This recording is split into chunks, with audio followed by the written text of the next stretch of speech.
Hi all. Sorry again for the late upload. Obviously, having multiple jobs during this time is complicated. Fortunately, I'm able to work from home and whatnot, but a couple days out of the week I have been having to go in um, and do more essential functions of my job in person, not for long, and around very few people. So I'm obviously pretty safe, but that's why yesterday's video was kind of pushed back till today. But I also gave you the whole day to work on the quiz, so I figured that would be a good thing. Today, I'm going to focus mostly on some conceptual things that are going to be reviewed, hopefully, chiefly the difference between and within subject design. So I'm going to refer to a few slides in the t-testing PowerPoint. So if you want to open that up, um, and get that ready to go. But I'm going to jump around a little bit. I'm going to jump around from some of the chapter 10 slides to the chapter 11 slides. But the one crucial element that I want to convey to you is that today there's not going to be any new math. It's just going to be concepts, and then I'll build upon the math in the next video with the test from chapter 11. That being said, there also won't be a quiz on Friday. I know on the schedule that I sent you, I said that I'd be sending out a quiz. I'm probably going to push that back until next week. We have time, so I'm not going to rush anything. We're down to I think 4 chapters left. So I can space things out a little bit more and make this all more digestible for you. Couple of other housekeeping things. One, your midterm grades are all up. Thankfully, it took me forever and a day, but they're done. The class average, I think I said via email, was about an 82. It's actually a little bit higher than that because that includes one student who hasn't really finished the midterm yet. So probably expect something in the mid 80s. So no curve is really necessary. And even though it brought a lot of your grades back down below 100, you'll see that a lot of your grades are still comfortably above a 90. In some cases, still above 100. But for the most part, everyone's doing really well. So I would encourage you to go take a look at your grades. I'll have your quiz 5 and quizzes 6 up by the end of the day. Quiz 5s I have hard copies for. I keep forgetting to enter them. It's the quiz 6s that might take me a little bit longer, the ones you just did, though I've been perusing my email for those of you who sent them in. Should be mostly everybody by now. And they've been really good. Sorry if there was that point of confusion between the two different chi-square tests and the fact that I didn't give you any expected frequencies, but I wanted you to kind of figure it out from the problem. I'll go over any specific questions that you guys have if you email them to me. I don't want to go over it now in case there's a couple of people who didn't send it in which case I'm essentially giving them the answer. So don't want to do that just yet, but in a subsequent video. So to go along with the conceptual stuff today, today can be another short video for all I care. I didn't want it to be a super short video, so I kind of dug up a couple of other news topics that I wanted to talk about that were specific to the class. So like the first, I don't know, 15 minutes, I'm going to just riff on some COVID topics that, I think are important for you guys to understand. I think it's important for every human alive right now to understand. And they're a little bit varied, and I tend to pick on the ones that, dovetail with the course and what we're learning, so that you can tie some of the stuff that you're learning back to real life. I think that's the most important aspect of learning in any setting. So the first thing I wanted to talk about is I was in a discussion with one of my other colleagues the other day, and I said something that he took to be very off color. And I said that, I kind of had wished this outbreak was an Ebola outbreak. And he's like, well, how can you say that? Doesn't Ebola have a really high mortality rate and is even more difficult to cure and is just generally a nastier disease? And I said, yeah, it is. And that's actually one of the downsides to this virus, is that it takes so long to incubate, and it takes so long for people to show symptoms, even if they ever show symptoms, right?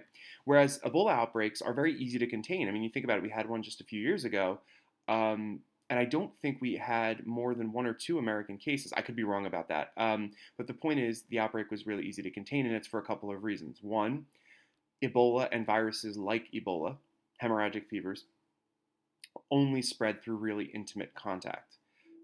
You can't. It's not near as infectious as SARS-CoV-2 is. It's just not. SARS-CoV-2 is, I think, somewhere 3 times order of magnitude more infectious than influenza, which itself is very infectious. Ebola is nowhere near that level.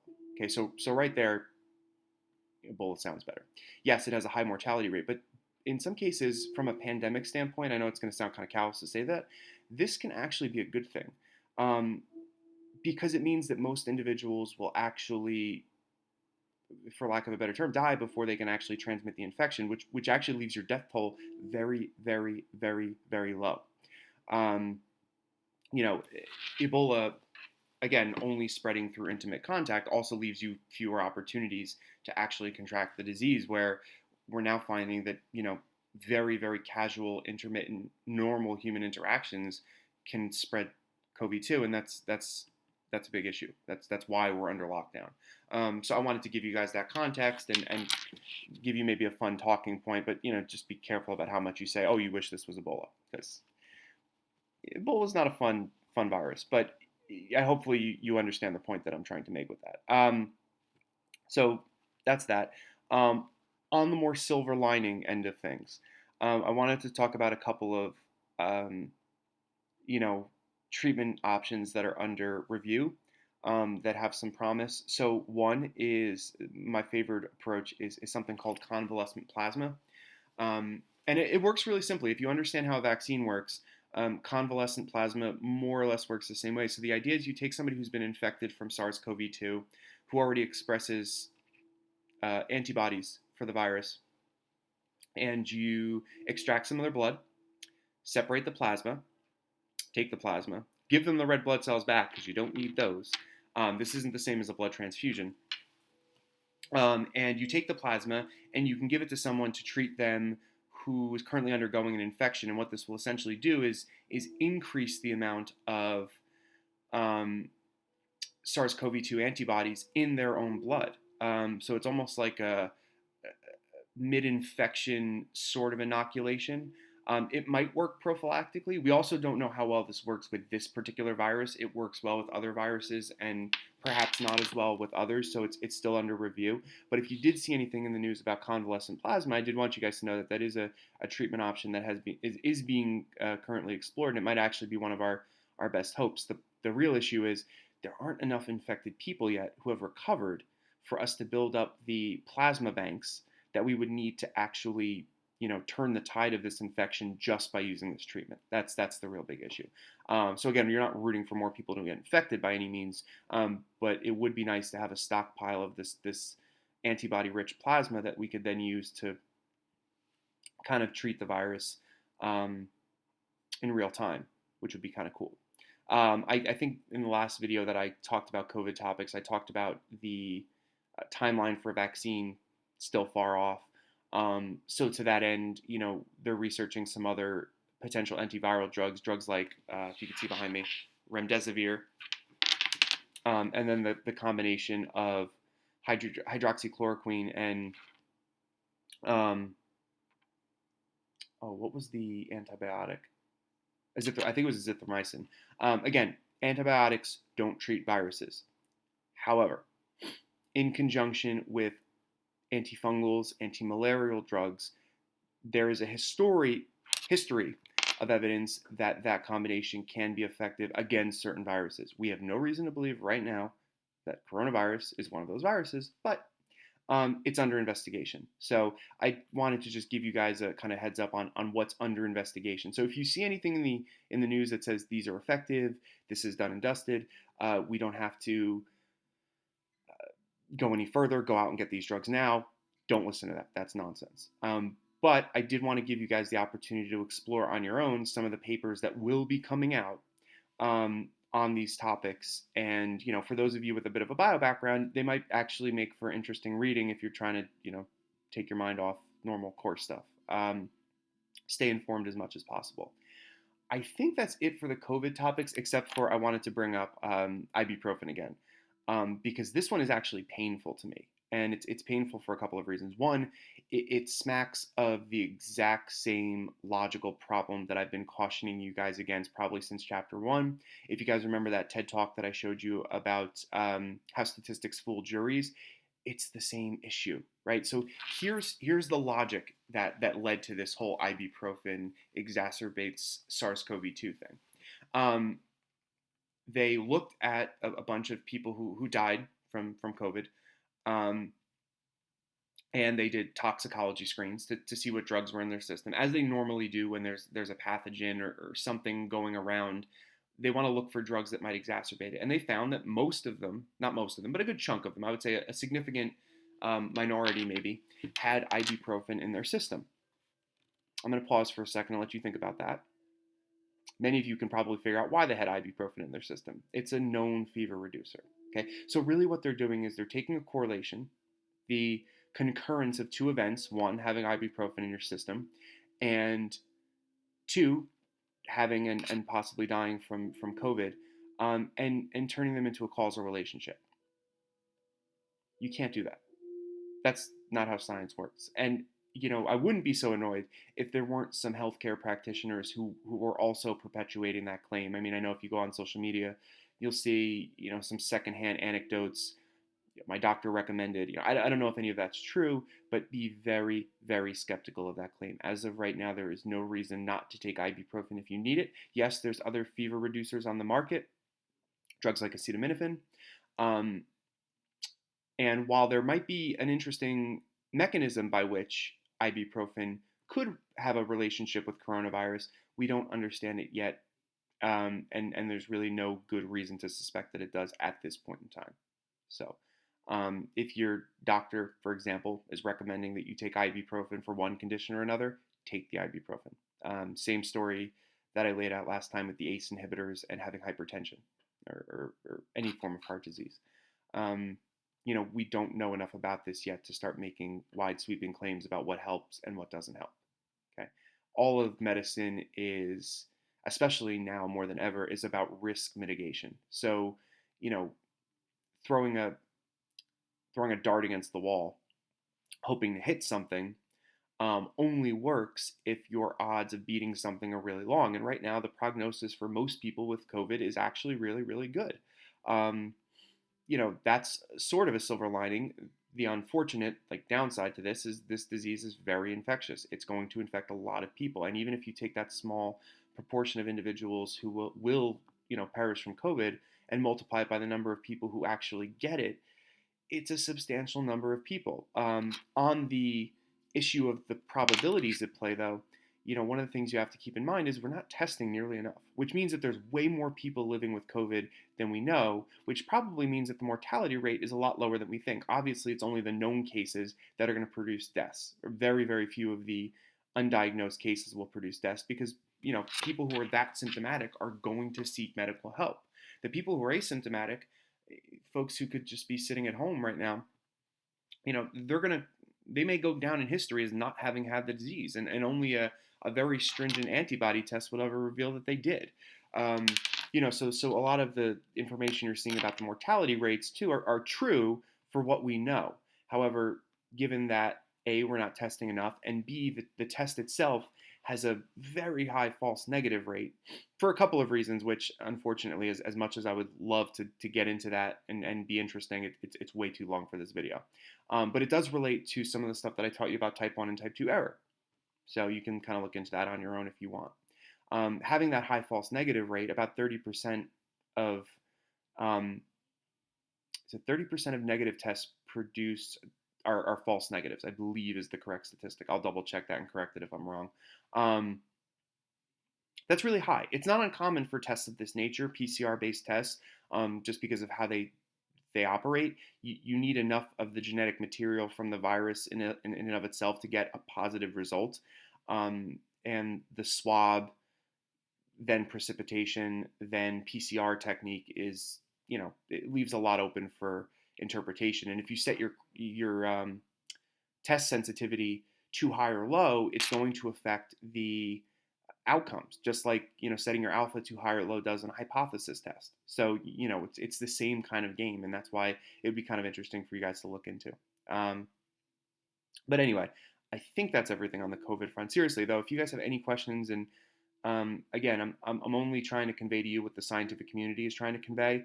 I can do it from a more nuanced position because of having a pretty substantial stat background, but I also know that you guys will hopefully come to trust me and at least understand the arguments that I'm putting forth. So yeah, so if you have any questions, feel free to shoot them to me via email, via text, and I'll try and include them in the next video or respond back. If it's something personal um, that relates to you, I'm probably going to tell you to seek medical advice. But in terms of like the public health, the epidemiology here, that's where I think I can be of some help. So, okay. So I want to refer to the PowerPoint for a couple of slides just to talk about some conceptual stuff. So if you open the t-testing PowerPoint, in chapter 10, slide 16, I want to explore this slide. And then just so you guys know, from there, we're going to go to chapter 11, and we're going to look at slides 29 and 30. Really, we're going to focus on 3 slides today. Pretty much the extent of it. There's going to be some other notes that come from the book and then from off the top of my head, but those are the 3 slides that we're going to focus on for now. So I want you guys to start. I know that I said there wouldn't be any new math today, and there won't be. But I want you guys to start building up a flow chart in your head of different stat tests and when to use them. Because most of these tests that I'm teaching you are just one yes or no binary question away from each other. So here's a great example. I have one sample of data to whose mean I wish to compare to a population mean. Okay? Just like the test we did in the last chapter, just like the test we did in chapter 8. So that gives us 2 options for tests that we can use. What questions should separate those 2 tests, the single sample t-test and the single sample z-test? Well, the question is, do you know the population standard deviation? If the answer is yes, you can use the z-test from chapter 8. If the answer is no, use the t-test. So right now, you guys can contend with data from a single sample producing a single sample mean and comparing it to a comparison mean. Pretty simple. So you've got the top row of your flowchart built out. The next 2 tests that I'm going to teach you in the next couple of lectures are going to be 2-group designs. So what are you going to do when you compare one group to another? Well, the question that's going to separate these 2 tests is, what are the nature of these groups?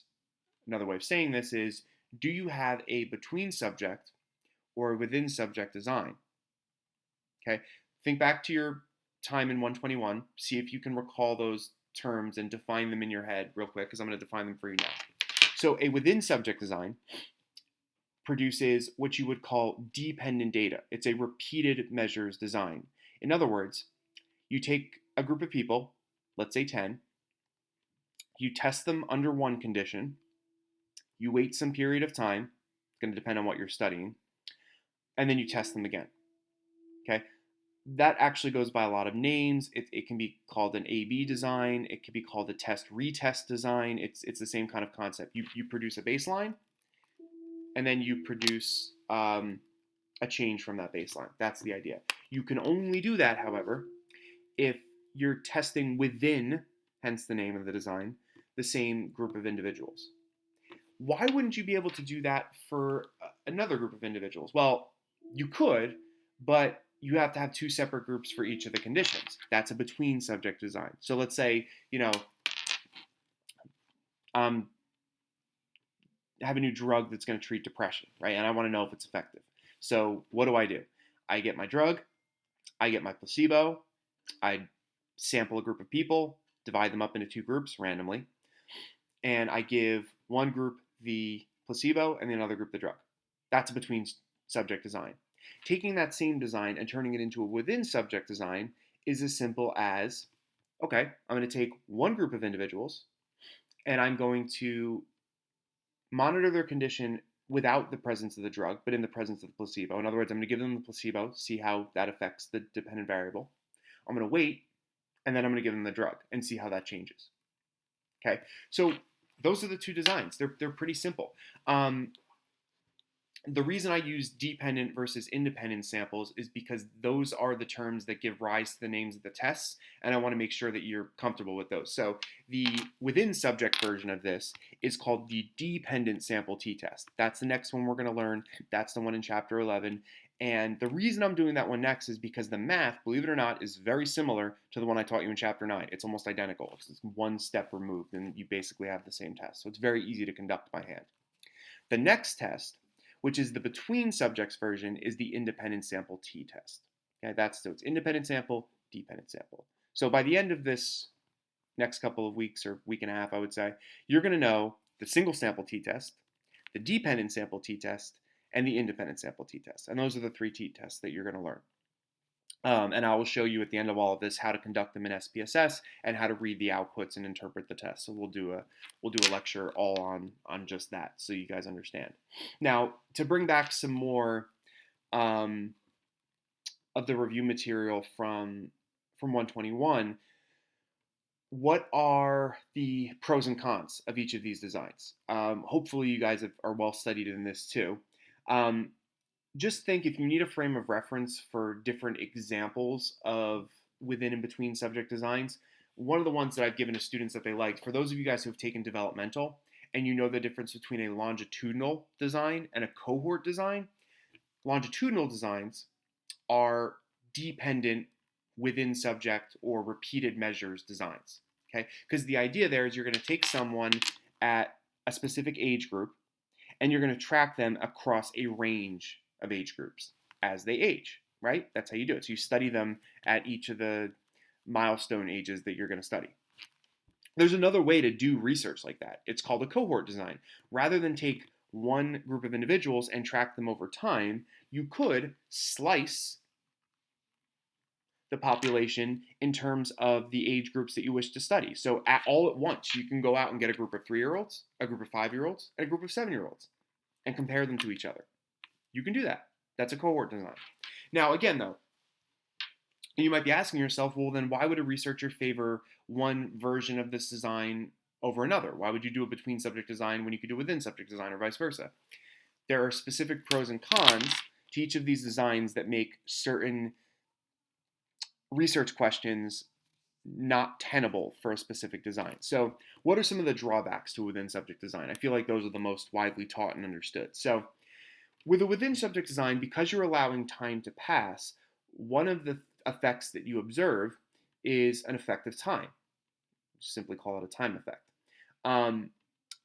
It relates to another concept called a washout period, or a washout effect, I guess you could call it that. Now, this is really important in drug designs, right? So let's say I'm doing that same study that I told you about earlier, and I'm using antidepressants. Well, if you know anything about antidepressants, you'll know that they take a long time to build up in your nervous system to the point that they work. Similarly, it takes a long time for them to fully reach non-pharmacologically relevant levels in your brain. So if you're doing a within subject design and you're studying something like an SSRI, you're going to have to use a really long washout period. Like, your group that gets the drug first is going to have to wait months before you can retest them without the presence of the drug. Taking the drug to maintain those levels is one thing, but bear in mind that those drug levels are going to exist weeks later, right? So that's something that you have to consider. So somebody who's studying an antidepressant may opt to not use the within subject design for that reason. It's simply too time consuming.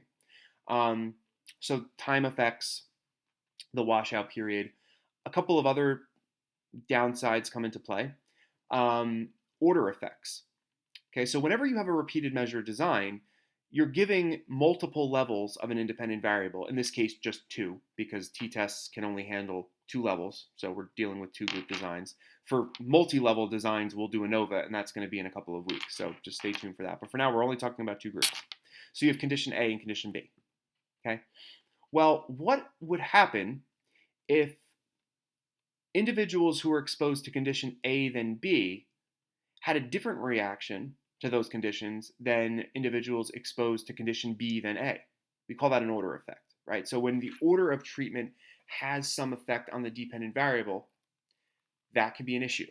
Now, fortunately, when you're doing a 2-group design, like a dependent sample t-test, for example, you can counterbalance very easily. So counterbalancing is this act of randomizing the order of treatment. So if you had a group of 20 individuals and they were your sample and you're doing a within subject design, you would take 10 of them and they would get AB, and the other 10 would get BA. It gets a little bit more complicated and involves the use of Latin squares and things like that when you have more than 2 groups, because then you know, ABC, CBA, BCA, ACB, BAC, you know, all of the possible permutations that you can have it gets to be a lot. Even with 3 groups, it's a lot. It actually increases, it requires an increase in the size of your sample just to cover all the possible permutations, right? And to truly control for it, you need a fairly high sample within each of those conditions, right? So you have to keep that in mind. So those are order effects. So you have order effects, and then you have effects of time, right? You can also have what are called practice effects. So anytime you assess a dependent variable more than once, let's say you're doing some kind of learning study or even something that's a little bit more based in reaction, like a Stroop task, people improve over time. So if you're giving someone a what's a good design that might work? I mean, we take animals for example. Like let's say you're doing something like a radial arm maze task, which animals can improve in over time to some extent, and you're using a drug to augment that performance. Well, if you were to take their baseline at point A, give them that drug in between point A and point B, and assess them at point B, well, improvement at point B could be chalked up to one of two things: either the drug or the fact that they've done this a couple of times already and they're just getting better at it. So you have to be very, very careful about that too. So anytime you're doing or you're employing a dependent variable where learning could take place, it's generally not advised that you use within subject designs. Okay, so that basically covers all of the major cons of within subject designs. Likewise, all of those are pros for the between subject designs. Between subject designs, you really don't have to worry about effects of time, effects of order, because nothing's within subject, or effects of practice, unless you're assessing people at multiple time points, in which case you have repeated measures design anyway. So those are kind of the pros there. Now, what are some of the obvious benefits to a within subject design? Well, some of the obvious benefits are that you can reduce the number of individuals that you need to run your study by approximately half with the same amount of statistical power, because you're basically using everybody twice. Sounds pretty good, right? In chapter 8, chapter 1, different points along the class, I talked about the benefits of having getting the most out of your sample, having a large sample, but having a sample that's not too large that it makes economic sense, right? So that you're going to have the right amount of statistical power.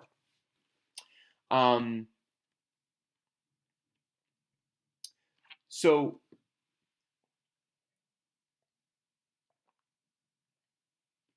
between subject designs obviously require you to have twice as many people. So you have to have separate groups, right? On the other side of the coin, another pro for the within subject design is that every individual gets to serve as their own control, which is really, really cool. And if you're interested in how do you avoid third variables that relate to the individual from encroaching on your findings, within subject designs are amazing for that reason. Because who's a better control for me than me? Because I'm going to be tested at one time point and at another time point, and theoretically the only difference between those two time points is the independent variable. I have the same genome, I have all of the same qualities that I had at time point A and time point B. The only other things that could creep in are some of those effects that I talked about: order, practice, time. They can have an effect. But essentially, you're still the same individual. And it's a heck of a lot better than when you do a between subject design, the person you're being compared to in the other group may be matched to you by some qualifications, but there's no guarantee that they're enough like you to really adequately control for you. You're really leaving it up to the randomness of population sampling, which most of the time, will work the way we want it to. But as you guys know, it doesn't always work out that way. Okay, so those are some of the perks for within subject designs. Now, there are some instances, though, again, whenever you're worried about order, practice, or time effects, you really want to avoid using the within subject design if you can. There are ways to avoid those effects. Sometimes it means changing your dependent variable, because not all dependent variables are going to produce practice effects. If you're really worried about the effect of time and you're doing, say, a drug study, you can elongate your washout period. If you have the time and the resources to do that, then do it. That's fine. Okay. Neither design is innately better than the other. They both have certain pros, they both have certain cons, And knowing which one to employ is going to boil down to what is the research question that you're asking, and how are you planning to execute it. So this is the first time I think that I've really spent a lot of time talking research designs with you guys, which is kind of half the class. But we're now at the point where we're learning enough tests that I can talk about different designs. All right, so I think I covered everything in those notes. I haven't even actually been referring to them. Kind of just been riffing. But yes, it kind of enumerates all of the, I'm looking at slides 29 and 30 here. It enumerates basically everything I just said. Oh, there's a shameless plug for one of my studies from 2013. That was actually my second master's thesis, which is an example of a repeated measure design, so within subject design, that also had between subject factors. So that's a mixed factorial ANOVA. We'll talk about what that means later on in the class, but you can have both as long as you have multiple IVs and your design allows you to have multiple independent variables. You can have some of them be between subject and some of them be within subject. That's totally fine.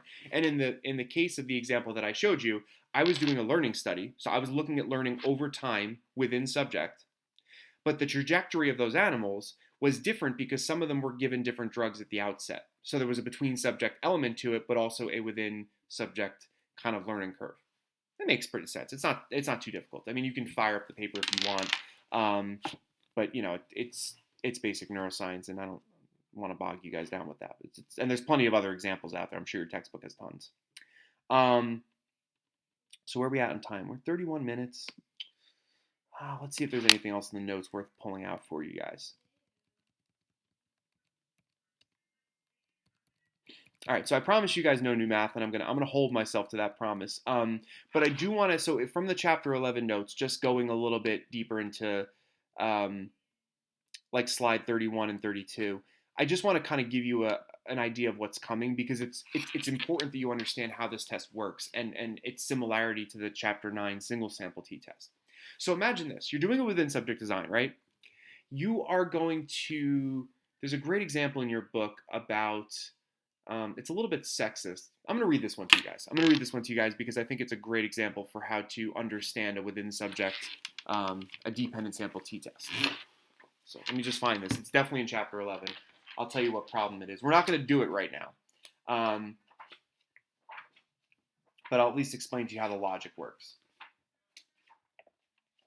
I wonder if this is one of the ones that I gave you on your SPSS project.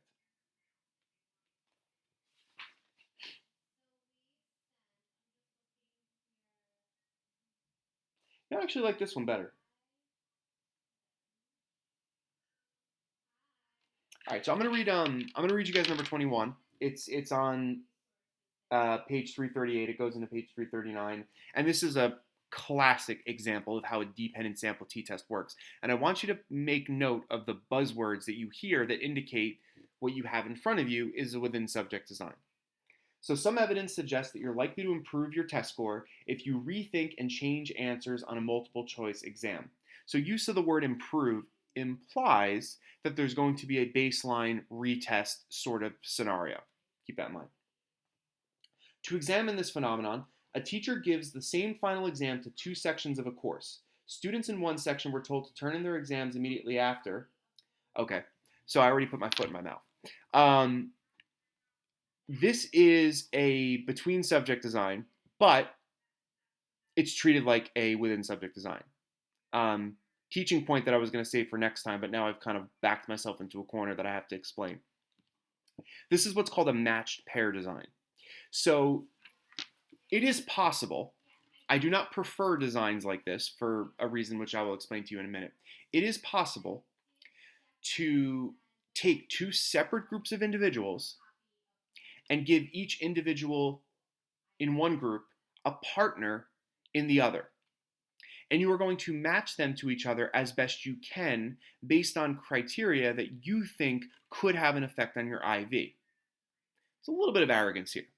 The arrogance comes in the fact that you think that you can match them so well that there's going to be no other variable that's going to come into play because they're two separate groups of people. But essentially, you still run this test as if it were within subject design. And as you'll see, the math makes certain assumptions that you might not want to make if you're dealing with two separate groups of people. That being said, match pair designs are common, and that's what this is. So just ignoring that, the fact that this was actually done in two separate individuals, I'm going to treat this as if being exposed to the same final exam. You have to kind of ignore the practice effect. Obviously, if you're given the exam the second time, obviously you're going to do better because you've already seen the exam. But assuming you didn't go home and immediately study up all the answers, you just took the exam again, here we go.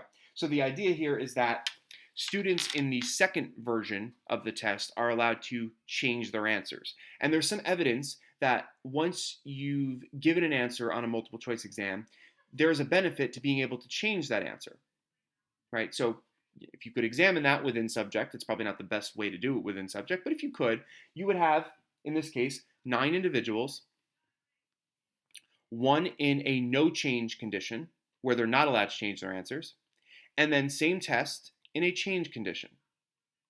Okay, and you could counterbalance them to, cancel out order effects and things of that nature. In this case, it's not necessary because they actually did this in two separate groups of people. Match pair design. Again, we're going to ignore that bit for a minute. Okay, so look at row 1. Participant number 1. No change, 71%. Change, 86%.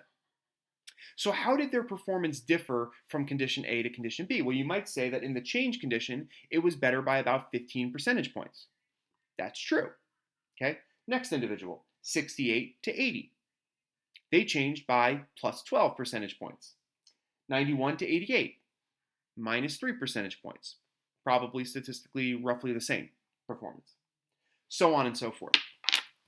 So the way this test is going to work is not actually by considering those two columns, A and B, but by taking the difference scores between them for each row, averaging them together, and getting a mean difference.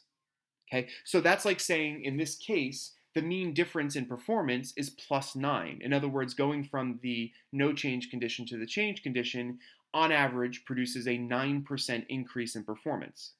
So what's your sample mean here? Which column does it come from? Well, the answer is both and neither. It actually comes from the difference scores between the two columns. That's your data. So some of you hopefully who are like really already grasping this might be thinking to yourself, hey, I already know how to do this test. You take that mean difference and you subtract it from 0. Why would 0 be your population mean? Well, because 0 indicates that there is no change from time point A to time point B.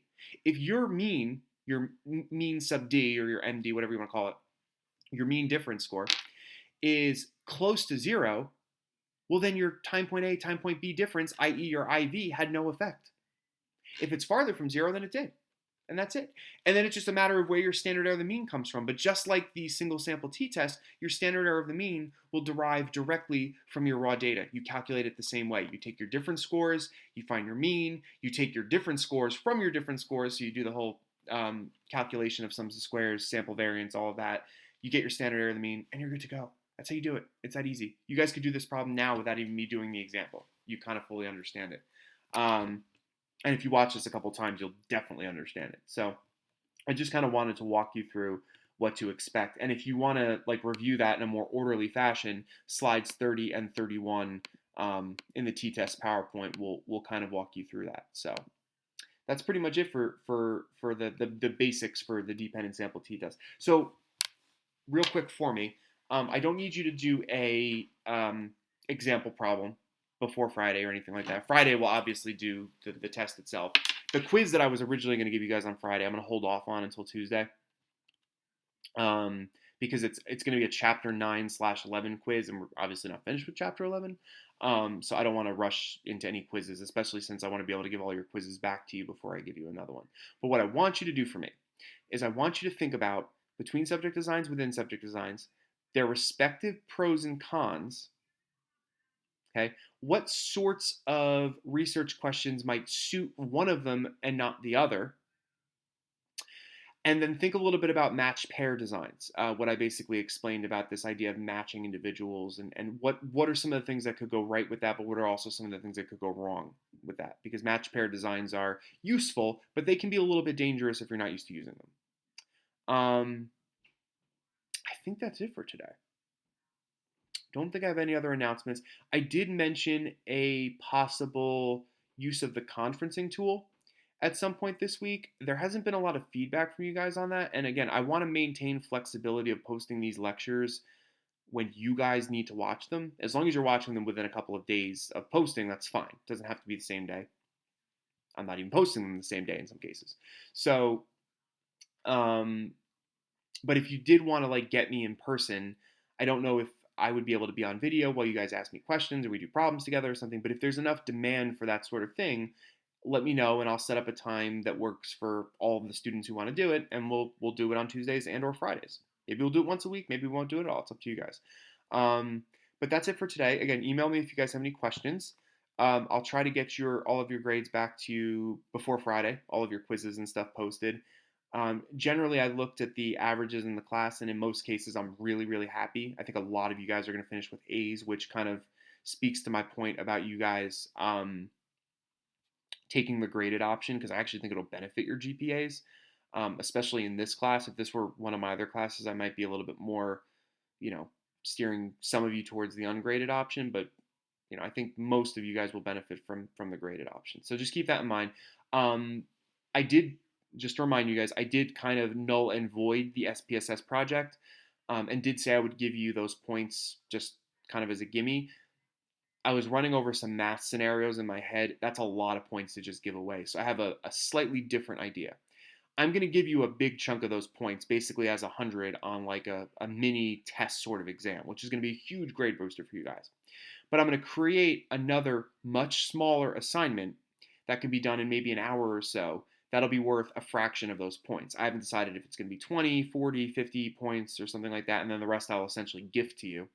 But I'm going to do something like that. And it's going to revolve around reading SPSS outputs, not doing stuff in SPSS, because I know a lot of you guys won't have it. But what you can do is read SPSS outputs. And because that's going to be an important part of your final, I wanted to give you that opportunity. We will go over how to read outputs. As soon as we're finished with chapters 10 and 11, I'll probably do like an intermittent SPSS tutorial on these 3 t-tests and how do you run them, how do you find your results, and then how do you interpret your results. And I'll do that via screen share. That's why I'm not incorporating it into any videos, because the client that I'm using for web recording doesn't allow me to do back and forth camera screen share.